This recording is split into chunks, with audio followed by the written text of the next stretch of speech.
Hi, this is Dennis with Second Chance Tackle. Today I have the opportunity to show you how to set a bail spring that's, I'm told it's inside here, that the fellow tried to do something with the bail and, it doesn't work anymore is the story always, right?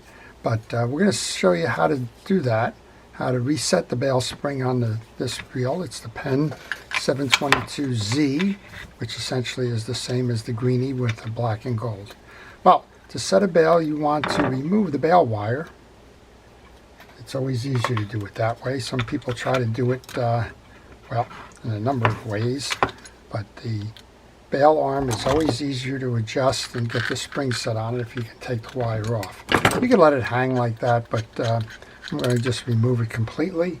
That'll give me a chance to make this an easier task to do. Well, we're going to show you how to do that. One of the ways I like to do it is I like to take the rotor off. It's much easier to manage it that way, and the reel generally should be serviced anyway, so we'll do that too. I'm going to remove the side plate cover, and inside the side plate cover you will find a little crosswind block with a pin that you need to remove in order to get to the axle shaft to free that up. This one is very sticky, but it will come out.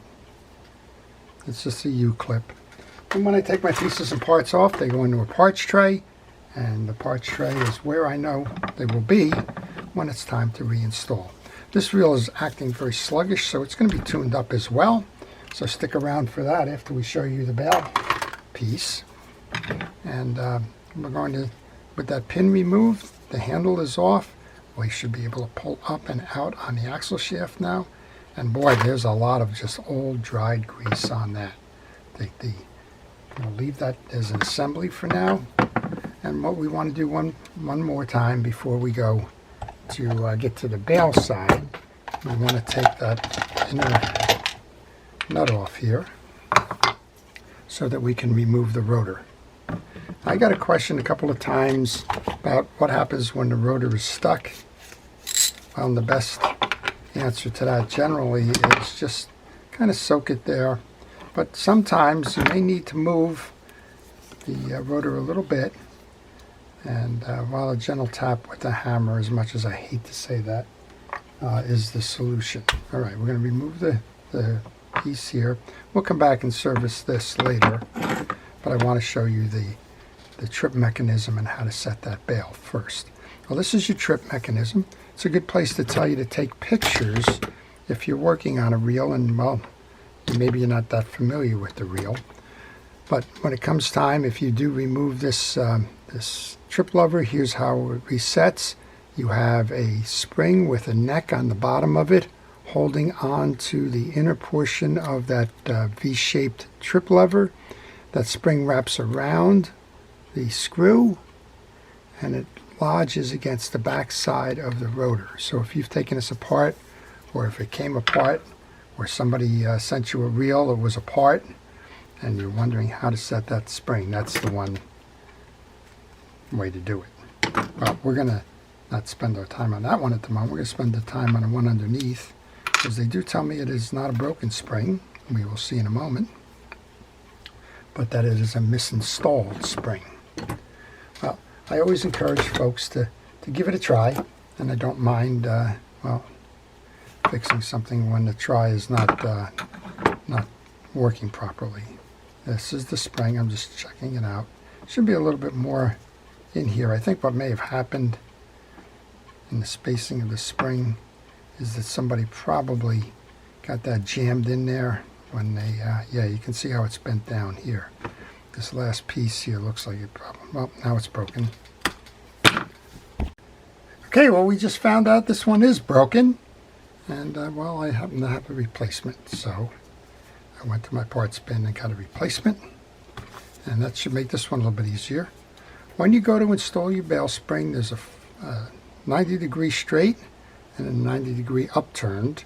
The straight is going to go in the slot on the back of this rotor. Before I do this, this rotor needs to be cleaned. There's no better time. I'm going to use a rod and reel cleaner. This is Penn's version. And we're just going to Put it on a kitchen scrubby, and we'll clean the case of that. While I'm doing this, I want to encourage you to subscribe to my channel. If you do subscribe to my channel, please use that notification button. The notification button will help you to see what I'm posting and when I'm posting.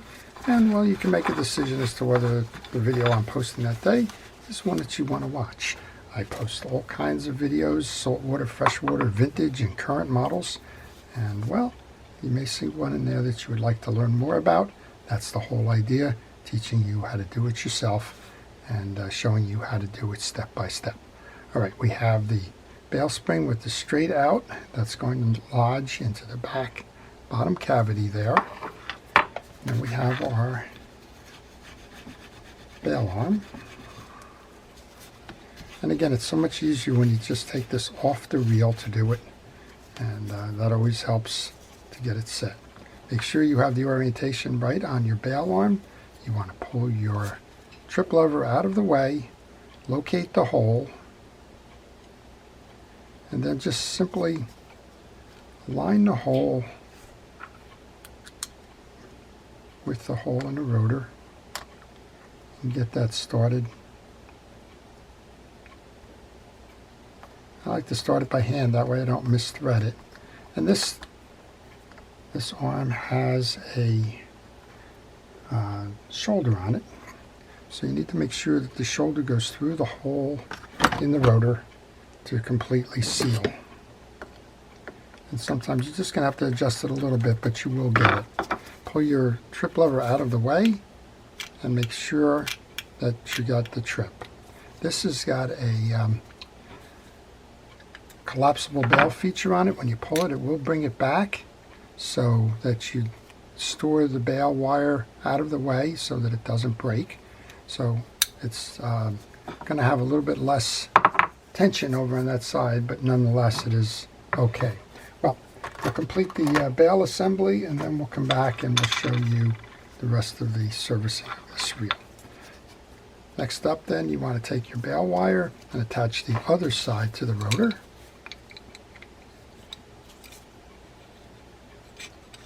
It's always easier to do it this way to me. So to each their own. If you have an easier way, that's okay too.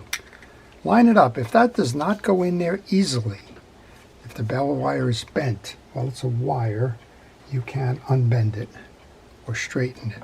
But you need zero friction. That bail wire should just lay right in that position there without torsion on the side to side. If it gets torsion on side to side, the bail may not close properly. Give it a test. Oh, we got a fully functioning bail going there now. All right, let's show you the rest of this then, since we're over here anyway. We have a collar on top of the pinion gear, and then we have a little section here. I generally use a knife for it. There is a C-ring that's a retainer clip here. I hold my finger on it. One side of that C-clip has a little indentation on it. I'm going to reset my camera so I can show you. Work the knife behind and under, and then you can remove that clip. And you'll get a better view of it here. You can see that there's an angle on this side of the clip and a flat on that. So you're looking for the angle side, and you're bringing the knife in kind of along that angle and then pushing out. That's how you remove the retaining clip. Then you should be able to remove the bearing and the pinion gear. It's pushing up and out. And then we can remove the main gear, pushing that through. If you have trouble pushing it through, you can do one of two things. You can reinstall that handle and push it out that way, or you can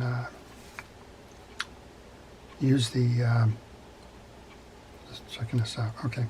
I just wanted to check this. Take a picture here. This is your anti-reverse dog. You want to make sure that your anti-reverse dog is out of the way. That's what I was just doing there. Also notice you have a Teflon washer that goes between the main gear and the case. Like any service that we do, we want to clean the case up, get the old greases and oils out of there. And well, this is best way to do it. I use cotton swabs, I use paper towels, I use penetrating oil as a as a degreaser. If there's old stacked on grease there, I call it grease choked. And well, just do your best to clean that case up. Get the old stuff out so that it doesn't interfere with the new greases that you put in, and well, maybe trap dirt or something going back. All right, I'm going to clean that Teflon washer off. And we can take care of the main gear while we're at it. You can see that there's a lot of old dried grease on this. This was performing poorly when it came in, so it's all a matter that this old grease is just bogged down the reel. And our job today includes getting rid of that stuff. And you can see how the track here for the crossline block is also jammed up. A little bit of penetrating oil to loosen that again, get that stuff out of the track so that that performs nicely. And then I'm going to take a hard bristle brush. You can use a toothbrush, you can use the brushes from the dollar store or the local hardware store. Sometimes they're sold in 3-packs with a brass brush, a steel brush, and a bristle brush. I like to go in the reverse order. If I can clean something up with the bristle brush, I would prefer to do that. Next up would be the brass brush. And then finally, if it's just too stubborn and you need a metal brush, that's where I would go with the steel brush. Okay, check the teeth, make sure that they're all uniform and clean. These are. And we can go ahead and put a little bit of grease onto both sides of this. We get a little bit on the shaft so that it spins easily. We'll put the washer back on. Probably should have done that first because it's going to pull down the greases that I just put in there.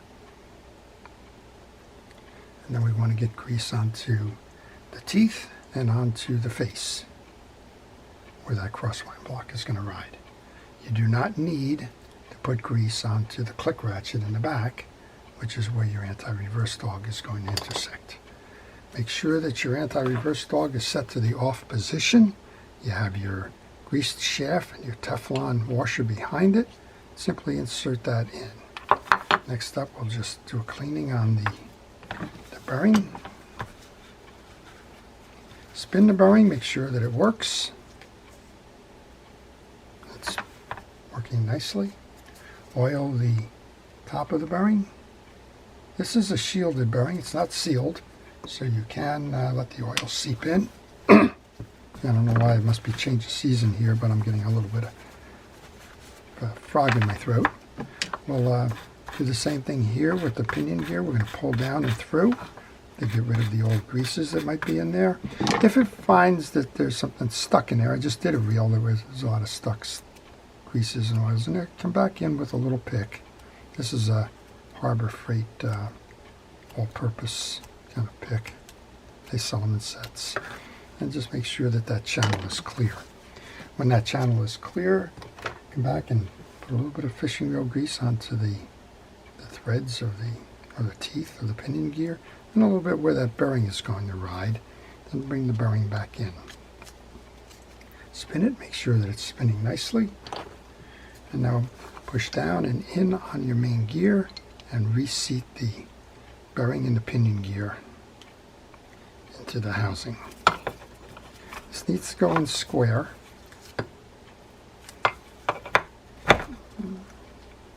There we go. And then make sure it's pushed down all the way because you still have to put that little collar back in. So make sure that you got that down tight. With that collar, you just want to anchor one side. Just find the groove that it lays in, hold the one side down, and usually by finger pressure, as long as you got the one point in.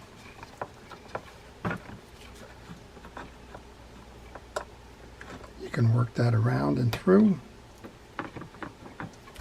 Kind of seat it the reverse way that you took it out. There we go. I heard that snap. That's the right thing. It looks like it needs to just be pushed down a little bit on this side. And that retaining clip is in now. Spin it, make sure everything works nicely. At this point you can put your handle on if you like to hold that main gear in place. Next up then, we want to take our crosswind block. Make sure that the groove here where that stud is going to ride is clean. We've seen a lot of old greases on this reel. Make sure that they're not sitting inside that groove or it'll be a poor performing reel. Once you do that, a little bit of light grease. Now we can seat the, we'll set that aside for a moment. Let's put the rotor back on now. There's a flat side here where the rotor is going to sit. Oops, that was an oops. There's a collar that goes on top here, a spacer. Now the rotor goes on. And that little keyway there needs to sit in the channels for of the rotor. We can put the nut back on. Take that nut, I believe it's a 7/16 nut, which lines up with a 10mm nut, but it's when these things were still being made in the US with SAE threads. Let's get that on. Now we can put our crosswind block on. You can put a little bit more if you like of grease onto the face so that it slides easier. Find that slot, put your crosswind gear in. Wipe down your axle shaft, make sure it's free of grease. I see I have some grease here. I'm just going to use a little bit of a piece of steel wool, 4-0 steel wool. It's a polishing steel wool. You can put a little bit of grease on there. Don't go crazy on the axle shaft with grease because it's only going to get pushed out when it goes through the pinion gear. Now you want to align the holes in the axle shaft with the hole in the crosswind block. Bring that over. Set that in. Like that. That's the way we found it. And now we can take our plate. A little bit of grease on the plate, so I want to get that off. Also, it can be cleaned. I have a little bit of residual from that cleaner sitting on here. So let's do that before we go any further. Let's reinstall the plate. And all we want to do is check the drag washers up top on this one. We'll give it a test. We'll see how we did. Okay, just check our drag washers. Remove the adjuster button. Make sure you have that Teflon washer on the axle shaft there. This one has a similar clip. It has a seat retaining clip in here. Use that pick to get it inside one of these little stars near the end. And do the same thing. Walk it up, protect it so that it doesn't fall away. I think we're going to have Teflon washers in here. We do. So you just want to make sure that they're clean. They are.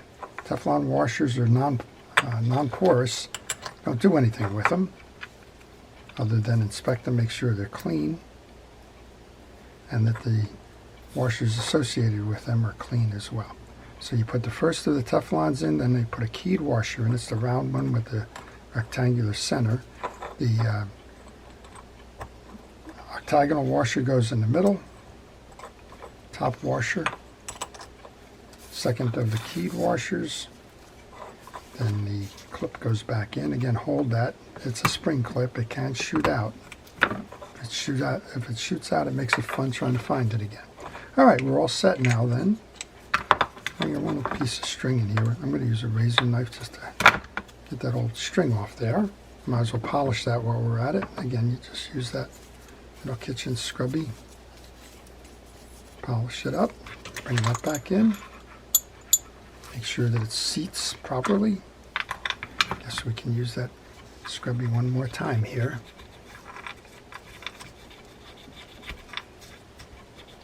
And dirt that's accumulated in those channels, bring this over.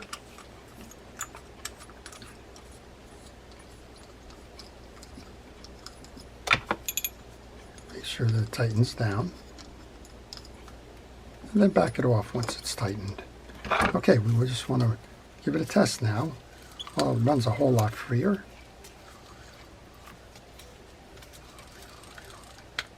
Make sure your anti-reverse works. And of course, the all-important, does the bail trip? Of course it does.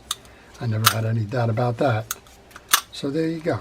That's how to fix the bail issue with the 722Z, and also how to tune it up. So I hope you've enjoyed that. If you did, please like it. If you want to see more, please subscribe. I want to take a moment to thank our first responders and essential personnel for all they do to keep us safe. Your efforts truly are appreciated. To everybody, please enjoy the art of reel repair. Keep your reels serviced and maintained, and they will keep you on the water enjoying the art of fishing. This is Dennis with Second Chance Tackle. Have a great day.